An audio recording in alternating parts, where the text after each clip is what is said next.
Friends నమస్తే, నేను మీ సుభాష్.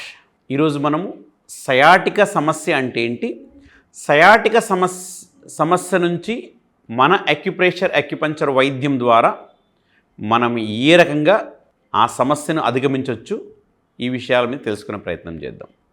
అసలు సయాటిక అంటే ఏంటి? ఫస్ట్ ఇది మీకు తెలియాలి.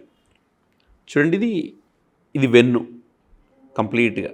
సో వెన్ను యొక్క ఇంపార్టెన్స్ ఏంటంటే, మనకు వెహికల్కి షాక్ అబ్జార్బర్ ఎలా పనిచేస్తుందో మన వెన్ను అలా మనకు పనిచేస్తుంది. అండ్ బాడీకి ప్రాపర్ షేప్ ఇవ్వడానికి ఈ వెన్ను ఎంతగానో దోహదపడుతుంది. వెన్నులో ఇక్కడ జనరల్గా డిస్క్ బల్జ్ ఉన్నప్పుడు మనకు సయాటిక రావడానికి అవకాశం ఉంటుంది. ఇక్కడ డిస్క్ బల్జ్ ఉండడానికి చాలా స్కోప్ ఉంది. డిస్క్ బల్జ్ లేకుండా సయాటిక రావడము చాలా అరుదు. ఇక్కడ ఏదైనా పెరిఫార్మిస్ మజిల్లో ప్రాబ్లం ఉంటే గనక సయాటిక్ వస్తుందేమో. దాన్ని అది రియల్ సయాటిక్ కాదు, అది ఫాల్స్ సయాటిక్ అంటారు. ఓకే, అది చాలా అరుదు. కానీ ఎక్కువ ఇప్పుడు మనకు మార్కెట్లో వినబడుతున్న సయాటిక, మనం పేషెంట్ చూసే సయాటిక మాత్రం ఖచ్చితంగా డిస్క్ బల్జ్ ఉంటుంది. డిస్క్ బల్జ్ ఉండడం వల్ల సయాటిక వస్తుంది. ఎందుకు ఈ మధ్యలో డిస్క్ ఎక్కువ బల్జ్ అవుతుంది అంటే, మనం తీసుకుంటున్న అసమతుల్యమైన ఆహారము, మనం ఉంటున్న జీవన విధానము, మనం బాడీ కరెక్ట్గా ఈ శరీరానికి శ్రమ ఇవ్వట్లేదు. తద్వారా ఏమవుతుంది, ఇక్కడ ఈ బ్యాక్ కోర్మల్స్ వీక్ అవుతున్నాయి. ఓకే, అట్లాగా డిస్క్ వీక్ అవుతుంది. దాంతోపాటు మనం ఎక్కువ సిట్టింగ్ జాబ్స్, అంటే ఎక్కువ ఎప్పుడు కూర్చొని ఉండడము, స్పైన్ పైన లాట్ ఆఫ్ లోడ్ వేయడము, ఈ తదితర విషయాల్ని బేస్ చేసుకొని, ఈ కారణాలు బేస్ చేసుకొని ఈ కోర్మల్స్ వీక్ అవుతున్నాయి, డిస్క్ వీక్ అవుతుంది. కొందరికి అయితే వర్టిబ్రే, ఏదైతే వెన్నులో ఎముకలు ఉంటాయి, ఎముకల్లోనే ప్రాబ్లం. ఇంకొందరికైతే ఆ వెన్ను ఎముకలే ఆ అలైన్మెంట్ కరెక్ట్గా ఉండట్లేదు, కొద్దిగా జారుతూ ఉన్నాయి. డిస్క్ జారడం వేరండి. కొందరికైతే ఈవెన్ ఎముకలు కూడా కొంతవరకు ఏమంటారు డిస్ప్లేస్గా ఉంటున్నాయి. ఓకే, సో నా అనుభవం ప్రకారంగా మన స్టూడెంట్స్ ఇచ్చిన ఫీడ్బ్యాక్ ప్రకారం కూడా చాలామందికి డిస్క్ ప్రాబ్లం ఉండడం వల్లనే సయాటిక వస్తుంది. సయాటిక అంటే ఏంటి, ఈ నడుములో కొన్ని నరాలు కలిపి ఒక పెద్ద నరంగా కిందికి వస్తూ ఉంటుంది. సో ఇలాగా మళ్ళీ ఇక్కడ డివైడ్ అయిపోతుంది. ఓకే, అట్లాగా. సో ఇక్కడ డిస్క్ బల్జ్ ఉండడం వల్ల ఈ ప్రభావము ఈ నరం పైన పడుతుంది. ఈ నరం పైన పడడం వల్ల ఇక్కడ కాళ్ళలో తిమ్మిలు రావడము, కాలు బరువుగా అనిపించడము, ఏదో చీమలు కుట్టినట్టుగా ఉండడము, మొత్తము వేళ్ల వరకు తిమ్మిర్లు ఉండడము, నడవలేక ఫ్రీగా నడవడానికి ఇబ్బంది ఉండడము, కాల్ని ఈడ్చుకెళ్ళడము, ఇవన్నీ జరుగుతూ ఉన్నాయి. కొందరికి ఇక్కడ ఏం నొప్పి ఉండదు, కానీ కాల్లో ఇబ్బంది ఉంటుంది. సో అది కూడా ఇక్కడ డిస్క్ బల్జ్ వల్లనే వస్తుంది. కొందరికి ఇక్కడ ఇబ్బంది ఉంటుంది, అట్లా కాలంతా లాగుతుంటుంది. సో చాలామందికి ఈ ఇబ్బంది వచ్చినప్పుడు నడవడానికి చాలా ఇబ్బంది అవుతుంది, చాలా ఇబ్బంది అవుతుంది. అలాంటి సందర్భాల్లో కూడా మన వైద్యం రామబాణంలాగా పనిచేస్తుంది. ఇప్పుడు ఎవరన్నా మన దగ్గరికి క్లినిక్ వచ్చినప్పుడు మనం ఏం చేస్తాము, అవకాశం ఉంటే ఇక్కడ నీడిల్స్ పెడతాము, లేదంటే వేరే పాయింట్స్లో నీడిల్స్ పెట్టి కూడా మనం ఈ జబ్బును తగ్గించవచ్చు. మన నీడిల్స్ పెట్టడం వల్ల ఏమవుతుంది, ఈ ఏరియాకు రక్త ప్రసరణ పెరుగుతుంది. దాని ద్వారా ఏమవుతుంది, కోర్మల్స్ స్ట్రెంథన్ అవుతాయి. నెక్స్ట్ డిస్క్కి బ్లడ్ సప్లై పెరుగుతుంది. అట్లాగా వర్టిబ్రే స్ట్రాంగ్ అవుతాయి.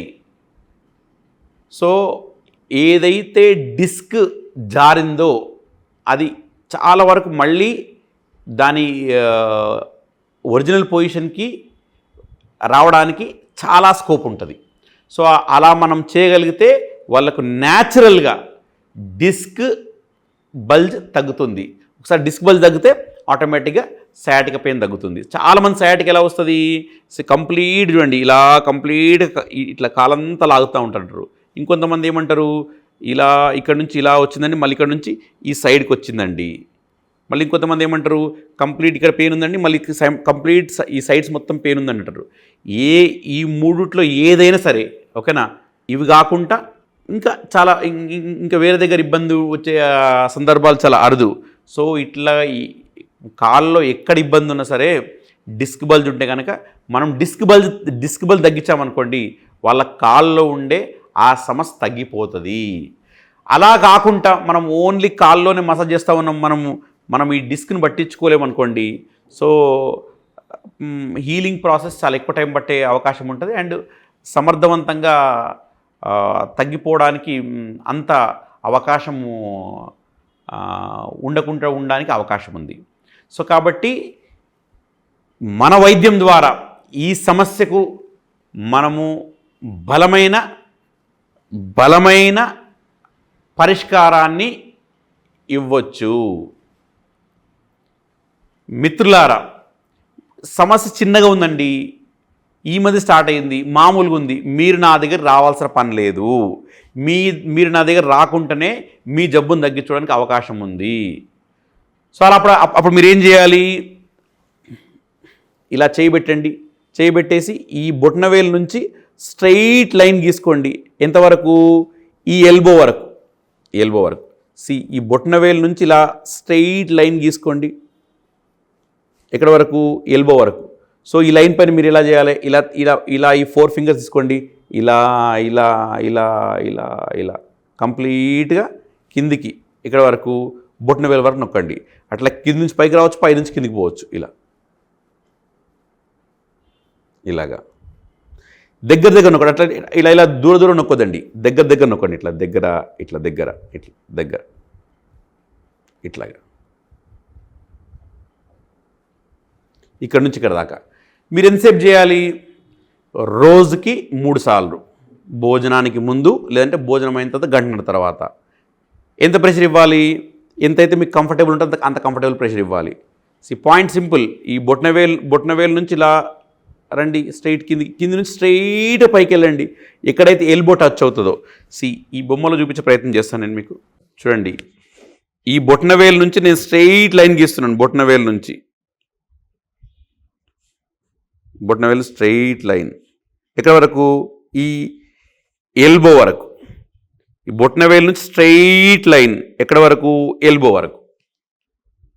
ఇది ఇప్పుడు నేను నా చేయి పైన చూపించాను. సో ఇది ఎలా వాడాలి, ఎవరికైతే రైట్ సైడ్ సయాటికా ఉందనుకోండి, లెఫ్ట్ హ్యాండ్ వాడండి. లెఫ్ట్ సైడ్ సయాటికా ఉందనుకోండి, రైట్ హ్యాండ్ వాడండి. సో మీరు వాడవలసిన ఏరియా ఏంటి, ఈ తంబు నుంచి ఎల్బో వరకు. సో ఇట్లా స్ట్రెయిట్ లైన్ గీసుకోండి, అంతే. దానిపైన ఇలా నొక్కండి. సో ఇలా చేత్తో నొక్కడం ఇబ్బంది అవుతుందండి, అప్పుడు మీరేం చేయొచ్చు, ఇలా పెన్సిల్ కానీ తీసుకొని ఇలా ఈ ఏరియాలో హెడ్ వైపు నుంచి ఇలా ప్రెస్ చేయండి, ఇలాగా. ఓకే. సో దీనికి మనం హెడ్ ఇటు అనుకోవచ్చు కాబట్టి ఇలా ప్రెస్ చేయండి, ఇలాగా. అంటే పెన్సిల్ అనుకోండి, మనం షార్ప్ ఉన్న వైపు నుంచి నొక్కకూడదు, నొక్కితే మనకి ఇబ్బంది అవుతుంది కదా. అందుకని స్పెషల్గా పెన్సిల్ అయితే మనకు హెడ్ వైపు నుంచే నొక్కాలి, ఇట్లా.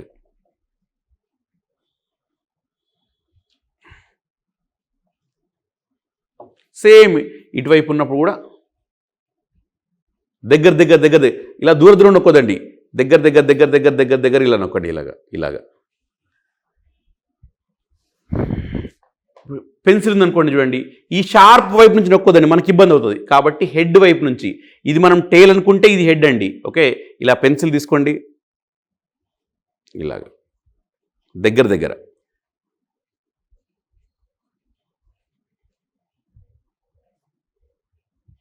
ఇలాగ దగ్గర. బెస్ట్ అయితే మీకు ఇదండి, ఏది ఫింగర్స్ అండి, తొందరగా అయిపోతుంది. చూడండి, ఎందుకంటే 3 ఫింగర్స్ వస్తున్నాయి, ఇట్లాగా కంప్లీట్గా. ఇవన్నీ పాయింట్స్ ఉంటాయండి, మీరు ఎక్కడ మిస్ అవ్వకండి, ఎక్కడ ఫాస్ట్గా వెళ్ళకండి. సో ఇలా చేసుకోగలిగి మీరు పాల పదార్థాలు తగ్గించగలిగి ఎండలో రెగ్యులర్గా ఉండగలిగి అండ్ మీ శరీరానికి వాతం చేసే పదార్థాలకు దూరం ఉండగలిగితే ఎస్, ఖచ్చితంగా మీరు మీ సయాటిక నొప్పిని తగ్గించుకోవచ్చు. అట్లాగా ఎంతోమంది మన వైద్యం ద్వారా సయాటిక నొప్పి నుంచి బయటపడి ఈరోజు ప్రశాంతమైన జీవితాన్ని అనుభవిస్తున్నారు. ఫ్రెండ్స్, మళ్ళీ మంచి వీడియోతో కలిసే ప్రయత్నం చేస్తాము. అందాక సెలవు మరి.